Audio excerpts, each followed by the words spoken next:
साल का अंतिम चंद्र ग्रहण है। ये खंडग्रास चंद्र ग्रहण होगा। इसका आरंभ होगा 28 और 29 अक्टूबर की मध्य रात्रि में। ये 28 तारीख को रात में 11:31 पर आरंभ होगा। पूरी तरह से पूर्ण होगा मध्य रात्रि में 1:44 पर। और ये ग्रहण 29 तारीख को प्रातः काल अर्ली मॉर्निंग 3:56 पर समाप्त होगा। ज्योतिष के अनुसार ये ग्रहण मेष राशि और अश्विनी नक्षत्र में लगेगा। ये जो ग्रहण है ये भारतवर्ष में दृश्य होगा, दिखाई देगा। जन ग्रहण न करें। इस समय में ईश्वर के जिस भी स्वरूप की उपासना करते हैं उसकी उपासना अवश्य करें, या इस समय में भगवान के नाम का भजन कीर्तन करें। ग्रहण जब समाप्त हो जाता है तो उसके बाद अगर संभव हो तो स्नान कर लें या हाथ पैर धो करके कुछ न कुछ दान का संकल्प करें। तो शास्त्र यहां तक कहता है, गर्भवती नारी का जब गर्भ रहता है और उस समय पर गर्भ में जब संतान रहती है और ग्रहण, चंद्र ग्रहण हो चाहे सूर्य ग्रहण हो, ग्रहण अगर पड़ता है तो परिवार में शास्त्रों में ऐसा वर्णन आता है कि गेरू, गेरू मतलब लाल चंदन। कौन सा चंदन? जम के बोलो जरा। लाल चंदन।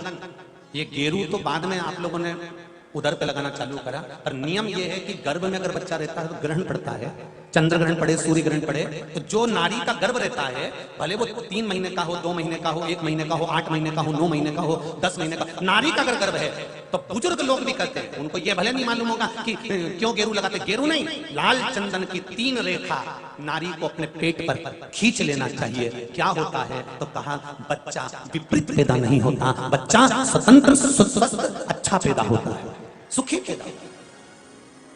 आप में से कितनी माताएं जो जानती हैं इस बात को? हाथ उठाओ जरा। जानती हैं सर कि जब गर्भ में बच्चा रहता है तो माताएं कह देती, सास कहती थी, बेटा थोड़ा गेरू लगा लेना, पेट में थोड़ा सा गेरू लगा ले, थोड़ी सी मिट्टी लगा ले, थोड़ा सा कुछ पेट पर लगा ले, क्योंकि ग्रहण पड़ रहा है। क्यों? अगर ग्रहण पड़ी हुई संतान जन्म लेगी तो ये अपने ही धर्म का विरोध करेगी, सत्य का विरोध करेगी, गलत मार्ग पर चलेगी।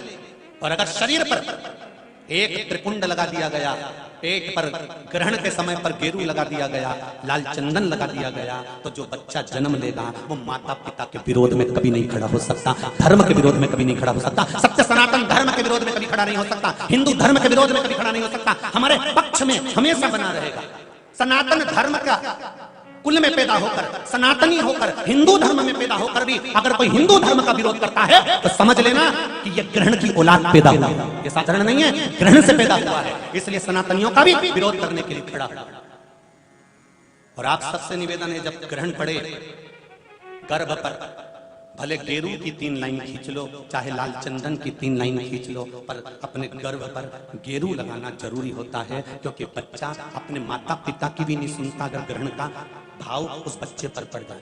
अगर माता पिता को अपनी सेवा करवाना है तो गर्भस्थ बालक को जब ग्रहण पड़े तो शरीर पर थोड़ा सा त्रिपुंड लगा लेना चाहिए। क्यों? क्योंकि बुजुर्ग माँ बाप की जिंदगी खराब नहीं हो। कई बेटे ऐसे होते हैं माता पिता को नहीं गिनते, कई बेटे ऐसे होते हैं माँ बाप को 2 रोटी नहीं देते, वृद्धाश्रम में छोड़ आते हैं। समझ लो कि ये ग्रहण के पैदा हुए, ये नहीं।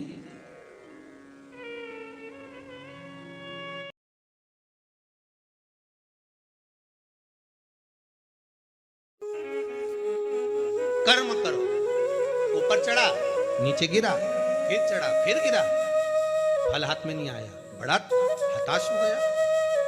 जब बार बार आप किसी काम को कर रहे हो और हार जाते हो,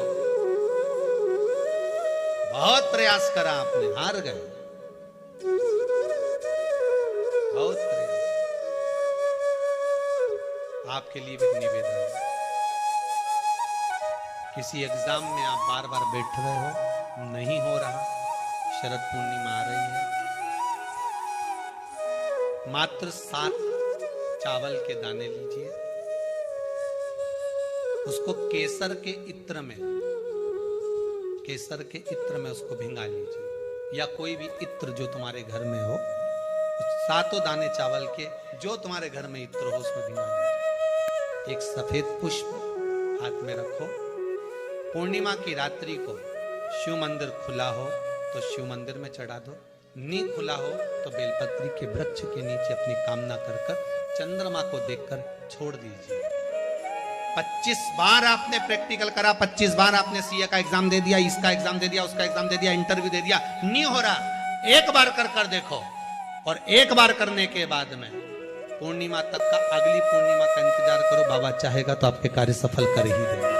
और कुबेरेश्वर मेरा शिव, मेरा ओ भाई, मेरा दयालु दाता करुणा कर ही देगा।